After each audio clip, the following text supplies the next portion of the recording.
오늘은 구주강림을 기념하는 대림절 네 번째 주일로 지키고 있습니다. 12월 25일에는 내일 모레 글피 성탄 예배 드리며 예수님의 탄생을 기념하고 기뻐하게 될 것입니다. 그런데 정작 예수님께서 태어나신 정확한 날짜가 언제인지는 아무도 모릅니다. 성경에서 분명히 밝히고 있지 않기 때문이죠. 다 이유가 있는 것 같아요. 그 날을 밝히지 않는 이유가. 그럼 그 성탄절은 날짜가 중요한 것이 아니란 얘기죠. 뭐가 중요할까 고민을 하게 됩니다. 예수님께서 부활하시고 승천하신 지 몇백 년 지난 후에야 교회가 크리스마스 날짜를 정해 기념하기 시작한 것이죠.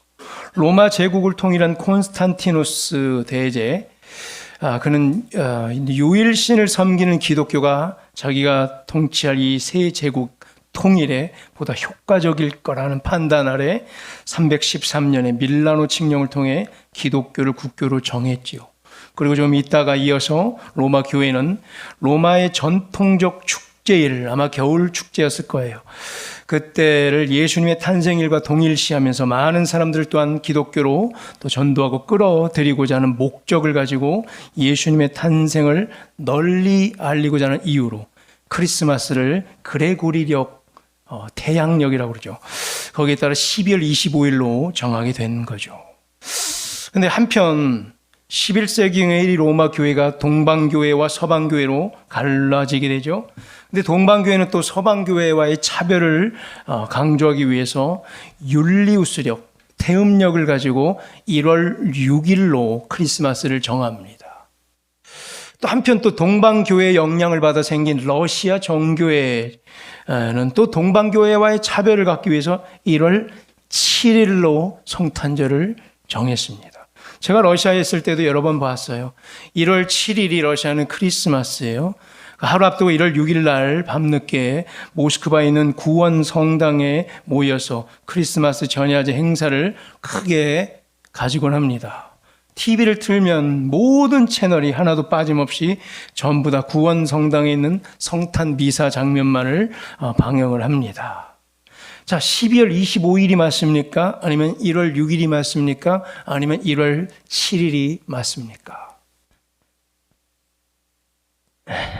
또 어떤 이들은 아니다. 크리스마스가 추운 겨울이 아니다. 현지인들은 그래요. 늦은 봄이나 혹 초여름이 아닐까라고도 합니다. 왜냐하면 누가복음 2장 8절에서 10절을 보면요. 예수님께서 나타나셨을 때에 밤에 밖에서 자기 양떼를 치던 목자들이 있었다는 거예요. 그들에게 천사가 나타나 예수님의 기쁜 탄생의 소식을 알렸죠. 이스라엘의 지리적 배경을 너무나 잘 아는 사람들은 말하죠. 예수님께서 태어났을 때는 겨울보다는 오히려 여름이 더 합리적일 것이라 주장합니다.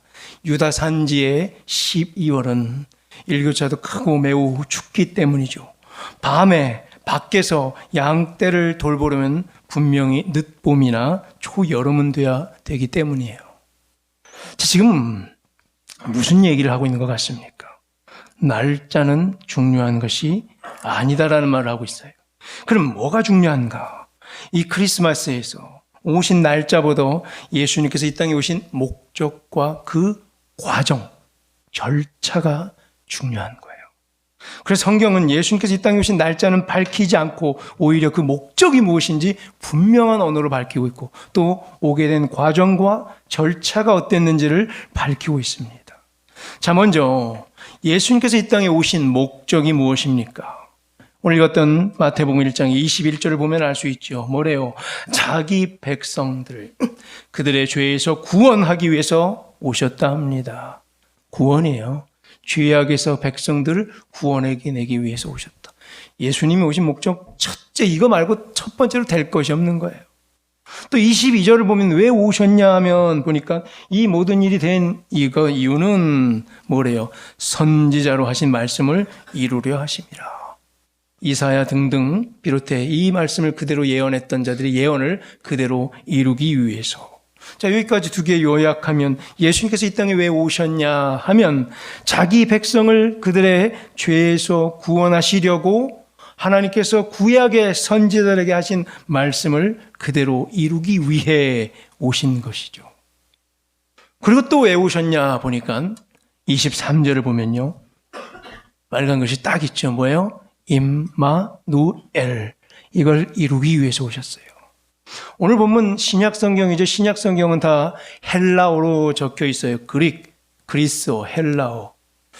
임마누엘은 그런데 히브리어예요. 구약의 언어예요. 임마누엘. 그래서 구약의 임마누엘 히브리어가 들리는 대로 헬라어로도 임마누엘 그렇게 적혀 있어요. 임마누엘 무슨 뜻이죠? 그러니까 번역해야 돼요. 번역하니 이런 뜻이더라. 23절에서 번역해 주고 있어요. 뭐래요? 임마누엘이 무슨 뜻이죠? 하나님이 우리와 함께 계시다. 이 뜻이에요. 그렇죠? 영어로 with예요. 뭐뭐 함께 있다. 그다음에 마는 임마가 임이 함께고, 그다음에 누가 우리라는 뜻이 우리. 이니 다카 특그 후오아 할 때 누는 우리를 말해요. 우리. 인칭해서 우리와 함께 하나님이 계시다라는 얘기예요. 그냥 그대로예요. 이건 뭐 해석할 것도 없어요. 히브리 사람들은 누구나 다 알아요. 임마누엘은 그냥 하나님이 우리와 함께 하시다라는 뜻이에요. 그게 이렇게 고유 명사처럼 바뀐 거죠. 하나님이 우리와 함께 하시다. 즉 예수님께서 이 땅에 왜 오셨냐면 하나님께서 백성들과 함께 계시려고 오신 것이래요. 그러면 여기 간단한 논리 구조로 봐도 이 땅에 오신 예수님은 누구란 얘기예요? 하나님이란 얘기예요. 하나님이 이 땅에 오셨는데 지금 예수님이 오신 것 갖고 얘기하고 있죠. 그 예수님이 하나님이시라는 얘기예요. 하나님께서 직접 오신 거예요. 백성들과 함께 계시려고 말이죠. 자, 이것을 우리는 너무나 익숙해서 너무나 자연스럽고 당연하게 받아들이는데 그러면 안 돼요. 여긴 너무나 특별한 의미가 있기 때문이죠. 아브라함 때만 해도 보세요. 하나님께서 자기 백성과 함께 거하는 방식은 뭐였어요? 계시였어요. 계시로만 말씀해 주셨어요. 계시를 통해 하늘 위에서만 머물고 계시고 있는 그 영광을 간헐적으로만 특별한 사람들에게 때에 맞게만 보여주셨죠. 창세기 15장 4절과 5절을 봅니다. 우리 함께 읽어보겠습니다.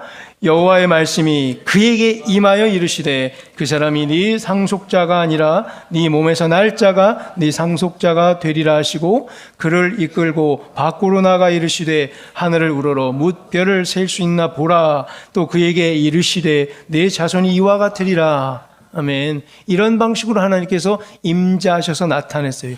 여호와의 말씀이 그에게 임하여 이르되 이렇게 임재하실 때 말씀으로 저 위에 계시고 영광은 그냥 위에만 머물러 계시다가 하나씩 하나씩 아브라함 같은 사람 또 그들에게 말씀을 전해주셨어요. 이게 하나님께서 자기 백성과 거하시던 방식이었어요. 창세기 17장 8절에 아브라함이 또 두 번째로 받았던 계시입니다. 한번 읽어봅니다. 내가 너와 네 후손에게 네가 거류하는 이 땅 곧 가나안 온 땅을 주어 영원한 기업이 되게 하고 나는 그들의 하나님이 되리라. 아멘. 엄청난 언약이죠. 후손 아들의 언약과 약속과 땅 주겠다는 땅의 약속. 아브라함에게 주셨던 두 가지 약속 우리 기억나죠? 아들의 약속과 땅의 언약, 땅의 약속, 이 두 가지를 직접 어떤 식으로요? 말씀으로 거하사 말해 주셨어요. 이런 방식으로, 늘 이런 식으로 하나님께서는 계시로 백성과 함께 임재하고 거하셨습니다. 한편 모세도 마찬가지였죠. 다음과 같은 방식으로 하나님과 함께 거할 수 있었어요. 출애굽기 19장 3절을 한번 읽어보겠습니다. 시작. 모세가 하나님 앞에 올라가니 여호와께서 산에서 그를 불러 말씀하시되 너는 이같이 야곱의 집에 말하고 이스라엘 자손에게 말하라. 뭐예요? 하나님 만나면 맨날 높이 올라가야 돼요. 고도를 변경해서 높게 올라가야 돼요. 우리가 올라가야 돼요. 산에서 그를 불러 말씀하세요. 또 모세만 불러 말하세요. 하나님과 함께 거하는 게 보통 일이 아니라는 거예요. 많이 수고해야 만날 수 있는 거예요. 어디론가 올라가야 돼요. 출애굽기 20장 20절에서 21절도 한번 봅니다. 모세 함께 읽겠습니다. 모세가 백성에게 이르되 두려워하지 말라. 하나님이 임하심은 너희를 시험하고 너희로 경외하여 범죄하지 않게 하려 하심이라. 백성은 멀리 서 있고 모세는 하나님이 계신 흑암으로 가까이 가니라. 아멘. 앞에는 모세만 따로 산으로 불러서 높이 올라오라고. 또 뭐예요? 백성은 멀리, 이 멀리라는 단어 21절에 거리감을 탁 말해주고 있죠. 하나님과 우리가 존재하는 방식은 거리감이 있는 거예요. 멀리예요. 백성은 저 멀리 계세요. 하나님은 또 흑암 속에 뿌옇게 계신 곳, 불확실한 곳에 이렇게 계신다는 거예요. 하나님이 거하시는 방식은 이랬어요. 이게 자연스러운 것이었어요. 그런데 갑자기 예수 그리스도가 이 땅에 임마누엘로 오셔서 존재하는 방식을 바꾸셨어요. 멀리 저 물리적으로 계셨던 하나님께서 산으로 올라가야 만났던 하나님께서 직접 이제 내려오셔서 우리 옆에 계셔서 만져질 수 있게 되는 거예요. 이게 바뀐 방식, 임마누엘의 방식이라는 거예요. 자, 오늘 임마누엘의 하나님 어떻습니까? 그래서 동방 박사들은 직접 만나러 올 수 있었고 양치기들도 하나님께서 어떻게 생겼는지 눈으로 직접 볼 수 있었습니다. 그 음성을 들을 수 있었고 손만 뻗으면 만져질 수 있었어요. 백성들이 누구나 하나님을 오감으로 체험할 수 있게 되었습니다. 눈, 코, 입, 귀, 손 5가지 감각으로 직접 체험케 하는 방식으로 하나님께서 백성들과 함께 계시기 위해 내려오셨어요.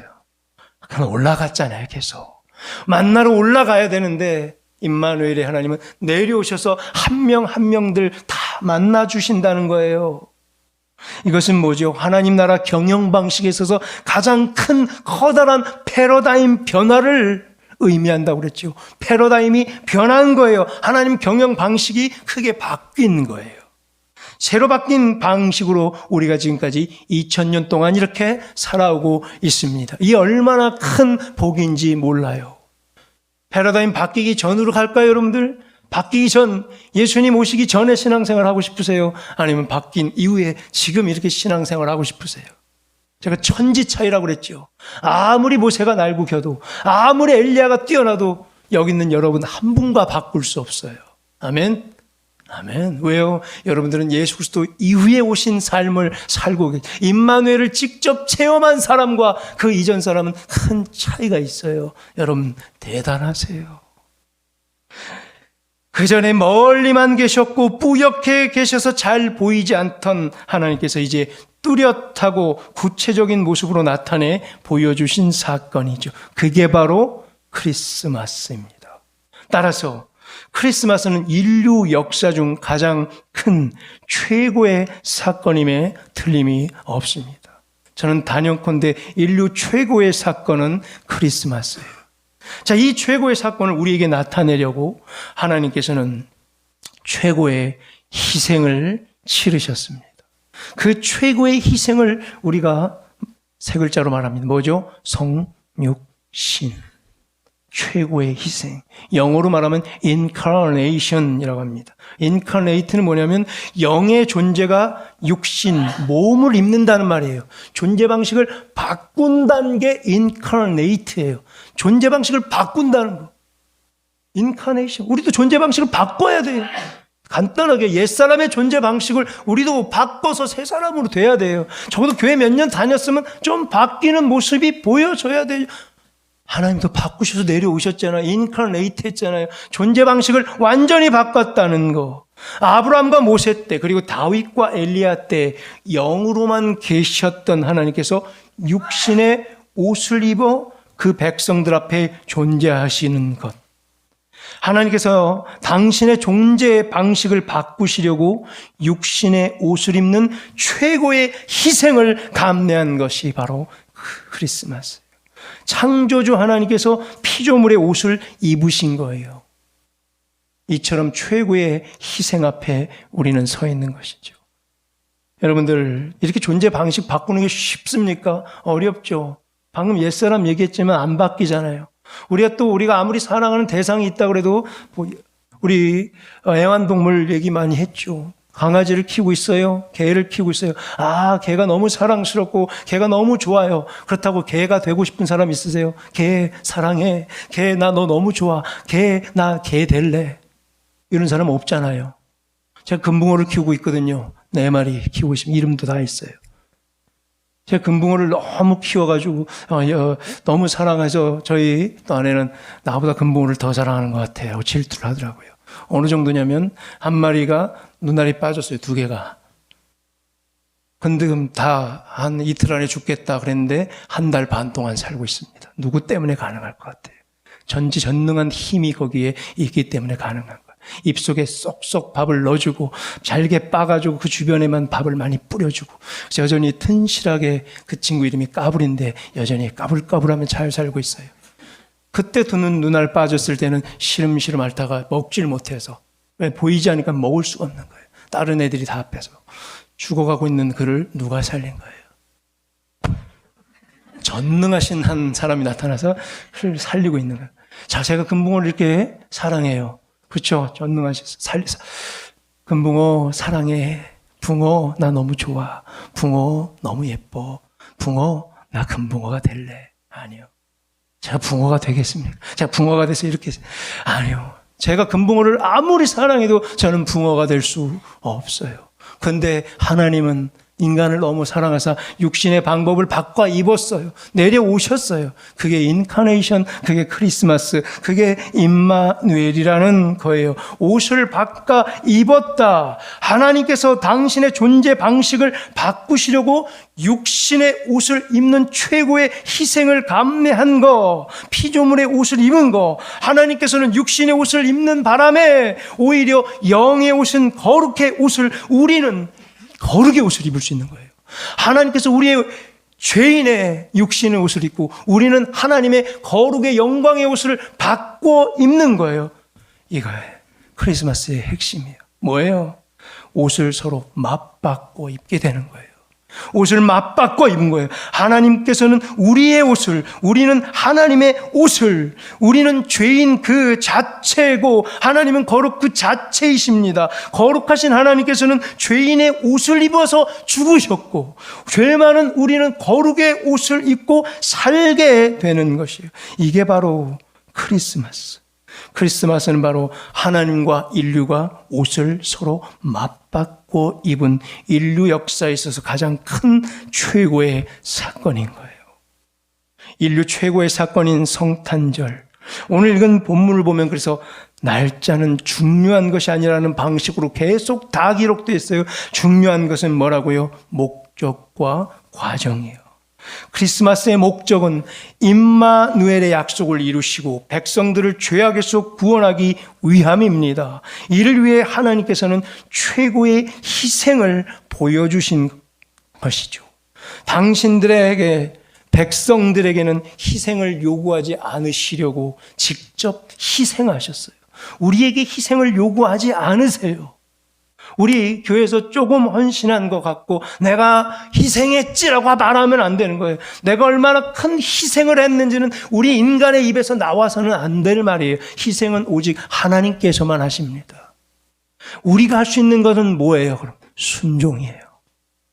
우리 편에 하나님께서는 우리에게 절대 희생을 요구하지 않았고 단 요구하십니다. 믿음을 요구하셨고 순종을 요구하셨죠. 목적을 알았는데 크리스마스의 목적 말이죠. 이제 그 과정은 어떻습니까? 우리 너무나 그 과정을 다 잘 알고 있죠. 이 땅에 예수님께서 오신 과정 말입니다. 어떻게 해요? 성령으로 처녀의 몸에 잉태하사 아기로 오시는 과정을 겪으셨습니다.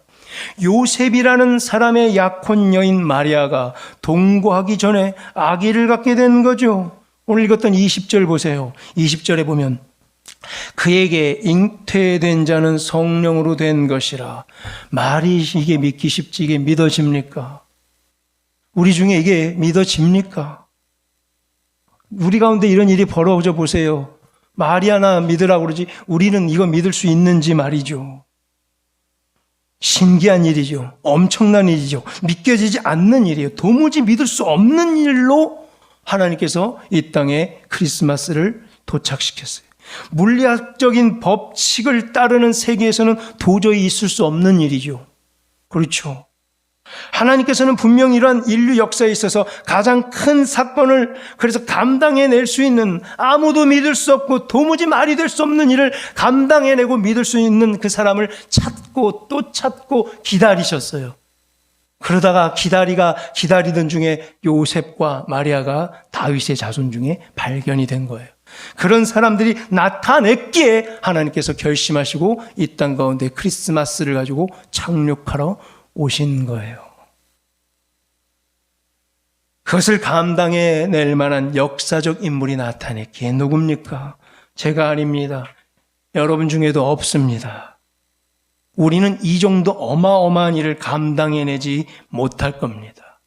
요셉이나 마리아가 돼야, 그들의 이 순종과 믿음이 돼야 이 일을 감당해내지, 우리만큼의 믿음과 순종으로는 이 어마어마한 인류 역사의 가장 큰 사건을 감당해낼 수 없습니다. 우린 이보다도 더 작은, 훨씬 작은 일도 감당해내지 못하지 않습니까? 우리 재개발 일도 감당해내지 못하지 않습니까? 근데 어떻게 이 큰 성육신의 사건이 우리를 관통해서 올 때 우리가 감당해낼 수 있겠습니까? 작은 의심만 생겨도 분쟁과 시기의 도구로 일삼는 게 우리 아닙니까? 조그만 실수 하나만 발견돼도 꼬치꼬치 따져 물어 만천하에 공개해서 망신을 줘야 적성이 풀리지 않습니까? 상대방을 추궁하고 따져 물어 궁지에 몰아야 적성이 우리는 풀리지 않습니까? 그런데 감히 어떻게 우리가 이 크리스마스 성육신이라는 걸 감당해내겠습니까? 마리아랑 요셉이 아니면 절대 감당해낼 인류가 없다고 저는 단언합니다. 그래서 특별한 날이에요. 그들을 끝까지 찾으셨고 기다리셨고 드디어 나타나셨기에 그들에게 보여주셔서 마리아와 요셉은 최초의 성탄의 감지자, 최초의 임마누엘의 담지자가 된 거예요. 그들은. 요셉과 마리아는 우리처럼 그러지 않았습니다. 따지고 묻고 추궁하고 궁지에 몰지 않았습니다. 그들은 순종했어요. 이들의 순종이 있었기에 하나님은 성육신을 이룰 수 있었다고 저는 단언합니다. 이들의 순종이 없었으면 아직까지 성육신하지 못하고 이 땅에 크리스마스로 착륙하지 못했을지도 몰라요. 이들의 순종이 있었기에 하나님은 성육신을 위대하게 이룰 수 있었어요. 이들의 순종이 그 앞서 있었기에 하나님께서는 우리 모두와 함께 지금 계시는 임마누엘, 하나님이 우리 모두와 항상 함께 계시다, 임마누엘이 가능해진 겁니다. 누구 때문에? 요셉과 마리아가 있었기 때문에. 도무지 믿을 수 없는 일인데 요셉은 믿었잖아요. 도저히 합리화와 생각으로는 받아들일 수 없는 일인데도 마리아는 받아들였잖아요. 요셉은 화가 났고 무섭고 도저히 용납할 수 없었고 기다릴 수 없었고 참을 수 없었던 일인데 요셉과 마리아는 서로 용납했고 서로 기다리고 오래 참아줬기 때문에 이 일을 감당해낼 만한 분들 우리 중에 계십니까? 이 최고의 사건 성육신 앞에 마리아와 요셉이 보여준 순종, 이것은 최고의 순종이라 할 수 있습니다. 몇 가지 살펴보면 누가복음 1장 30절과 31절 우리 다 함께 읽어보겠습니다. 천사가 이르되 마리아여 무서워하지 말라. 네가 하나님께 은혜를 입었느니라. 보라 네가 잉태하여 아들을 낳으리니 그 이름을 예수라 하라. 아멘. 이런 일이 지금 말도 안 되는 일이 벌어지면 우리 아마 다 도망갈걸요. 여기 있는 우리 처녀 자매들에게 이런 일이 생기면 도망갈걸. 이거 어떻게 감당해요? 마리아만 맨날 감당하라고 그러지 우리 이거보다 작은 일도 못 감당해내잖아요. 그래서 이 난리를 치잖아요. 못 감당해요. 무서워하지 말라. 네가 하나님의 은혜를 입었다. 네가 잉태하여 아들을 낳을 거다. 이름을 예수라 하라. 이거 어떻게 참아내요?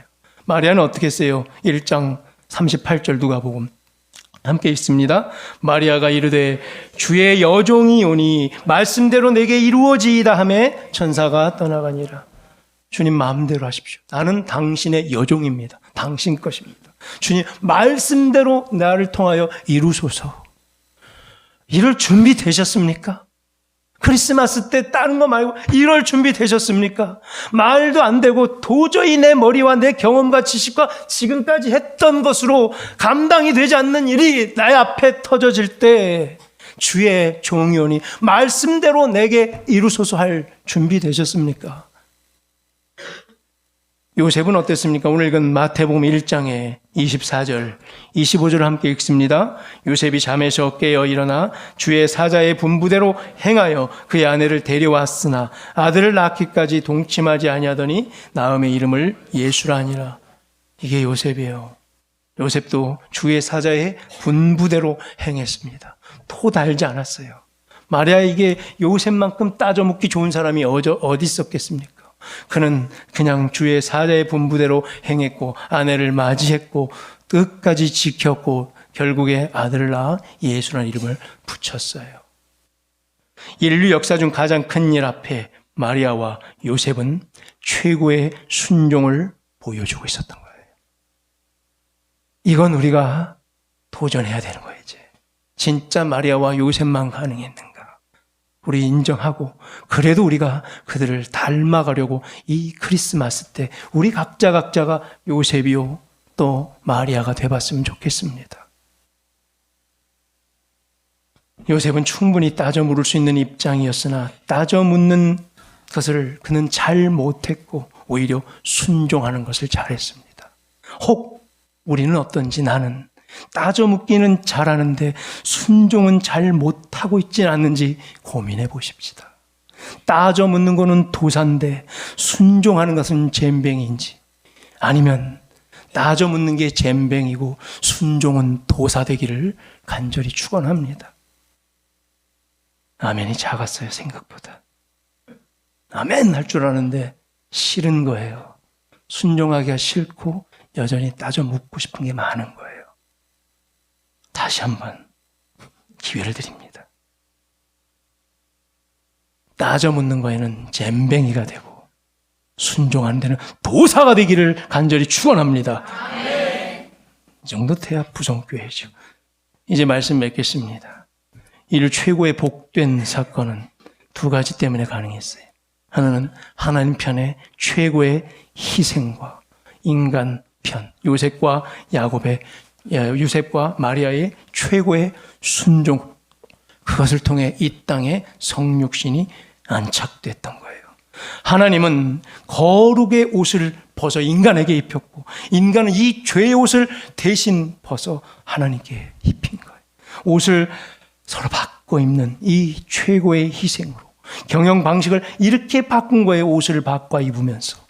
이게 임마누엘이며 이 임마누엘의 방식으로 최고의 사건이 이루어진 것이고 또 요셉과 마리아는 최고의 순종을 보여주심으로 하나님께서 인간의 몸으로 이 땅 가운데 성육신에서 오심을 받아들이는 최초의 담지자가 될 수 있었어요.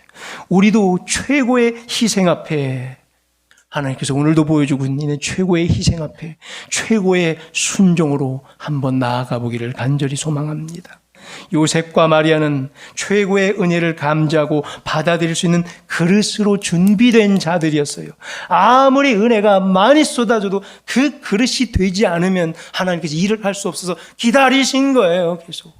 그리고 어느 땐가 역사의 그때에 하나님의 사람들, 그 더맨들이 나타나면 일하게 되는 거예요. 요셉과 마리아가 나타나지 않아서 계속 기다리신 거예요. 오랫동안 기다리셨어요. 왜 성경에 그 흑암기 공백기가 많아요? 400년간의 공백기가 왜요? 저는 단연컨대 요셉과 마리아를 기다리고 계셨어요. 하나님의 은혜를 담지할 만한 그릇이 없었기에 그 그릇을 기다리고 계신 거였어요. 오늘도 그 은혜가 우리에게 쏟아질 때에 여러분들 그 그릇을 준비해내서 마음껏 받아내시기를 축원합니다. 그 그릇이 더욱더 넓어지고 커지고 깊어져서 하나님의 그 뜻이 완전히 스며들어 그 뜻을 통해 이 시대에 하나님의 일들을 감지해내고 또 손과 발이 되어 그 일들을 감당하는 우리 되기를 간절히 축원합니다. 마지막으로 사도 바울의 간절한 편지 한 절을 읽고 우리 마무리하고자 하는데, 감옥에서 골로새 성도들에게 적었던 옥중서신 골로새서 3장 12절 14절까지 함께 읽겠습니다. 그러므로 너희는 하나님이 택하사 거룩하고 사랑받는 자처럼 긍휼과 자비와 겸손과 온유와 오래 참을 옷 입고, 누가 누구에게 불만이 있거든 서로 용납하여 피차 용서하되 주께서 너희를 용서하신 것 같이 너희도 그리하고 이 모든 것 위에 사랑을 더하라. 이는 온전하게 매는 띠니라. 아멘. 요셉과 마리아처럼 하나님께서 뭐예요? 12절을 보면 택하셔서 거룩의 옷을 입혀주시고 사랑의 옷을 받고 입혀주신 거예요. 그래서 요셉처럼 어떻게 하라고요? 긍휼과 자비와 겸손과 온유와 오래 참음으로 우리 다 옷 갈아입기를 소망합니다. 갈아입으세요. 옷 좀 제발 갈아입으십시다. 긍휼의 옷, 자비의 옷, 좀 겸손의 옷, 온유의 옷, 오래 참음의 옷, 피차 좀 용납하고 용서하는 옷을 입으십시다. 거기에 방점 하나 꽝 찍어 사랑을 더하십시다. 그런 우리 복된 크리스마스 신앙 되기를 간절히 축원합니다. 예수님의 최고의 희생과 또 성육신 및 그 첫 담지자들의 최고의 순종을 깊이 묵상하는 우리 오늘 최고의 크리스마스 축제가 되기를 간절히 축원합니다. 하나님 아버지,